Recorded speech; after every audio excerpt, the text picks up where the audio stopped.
삼양식품을 들고 왔습니다. 네. 삼양식품 같은 경우는 히트 상품이 발생했죠. 그 다음에 이제 라면은 뭐 이 삼양식품 같은 경우는 지금 2, 3위를 다투고 있는데 삼양식품의 면 제품이 지속적으로 해외에서 수출을 하고 있는데요. 면제품 지속 수출 확대가 현재로서는 28% 정도 2,500억을 추정을 하고 있는데 1분기만 해도 직수출로 84% 정도 판매가 성장을 했다고 합니다. 그래서 이 리포트를 한번 본다면 좀 더 자세히 본다면 2019년 2분기에 이거는 이제 대신증권의 리포트인데요.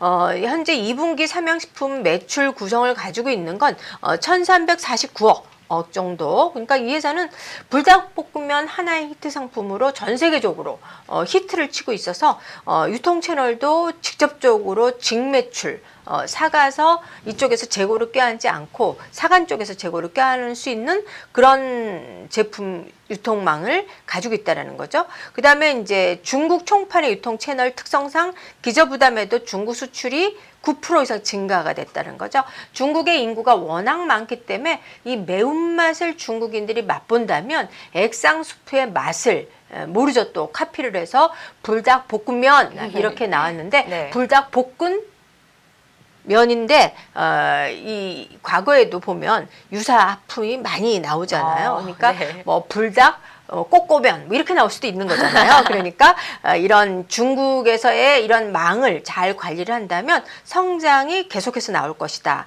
그다음에 이제 중국 외쪽으로도 미주, 동남아, 유럽 성장세를 4%, 그러니까 중국에서 9%, 그 비중국권에서 4%, 그 다음에 이제 동남아시아에서도 굉장히 빠르게 이런 면 수출 확대에 더불어서 이런 라면의 수요가 급증하고 있다라는 거죠. 라면은 거의 보조식품이 아니라 거의 뭐 식사 대용으로 먹는 것 같습니다. 네. 그래서 2019년에 면 제품 수출 금액이 2,500억. 그리고 28% 정도 증가를 할 거라고 추정을 하고 있는데요.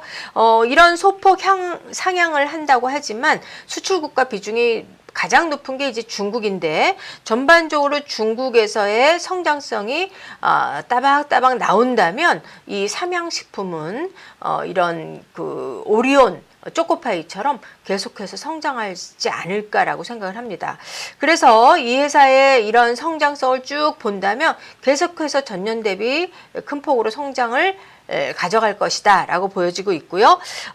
이런 내용으로 본다면 현재의 삼양식품이 직전 고점을 돌파하지 못하고 현재는 차트상으로 하향 차트의 모양을 가지고 있다라는 거. 그러니까 이제 이런 차트를 돌파를 하려면 반전을 해야 되겠죠. 그러니까 현재는 내려가는 측면이 있지만 내려가는 측면을 벗어나는 모습을 가져와야 되는데요. 이러려면 거래량이 터져야 되고 양봉이 나야 되고 오른쪽 방향으로 방향을 틀어야 됩니다. 네. 그렇기 때문에 현재로는 우리가 저가 매수할 수 있는 기회다라고 생각해서 해외 쪽에서 성장할 수 있는 불닭볶음면의 안전성이 있기 때문에 이 종목을 제가 계속해서 좀 많이 말씀을 드리는 것 같은데요.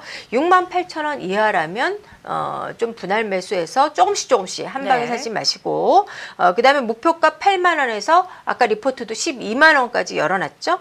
그 다음에 향후에 무상할 수도 있는 750만 주짜리다. 그러니까 굉장히 이 회사는 탄탄할 가능성이 높다라는 거죠. 그래서 안전성은 뭐 여러분들도 당연하다게 생각할 거고요. 목표가 8만 원, 손절가 6만 5천 원을 하시고 시간을 좀 길게 가져가신다면 이런 먹거리의 강점을 가지고 있는 경쟁의 우위를 가지고 있는 이런 먹거리 회사들은 주가가 뒤로 가는 것보다 앞으로 가는 경우가 많이 봤기 때문에 한번 견뎌보시면 좋을 것 같습니다.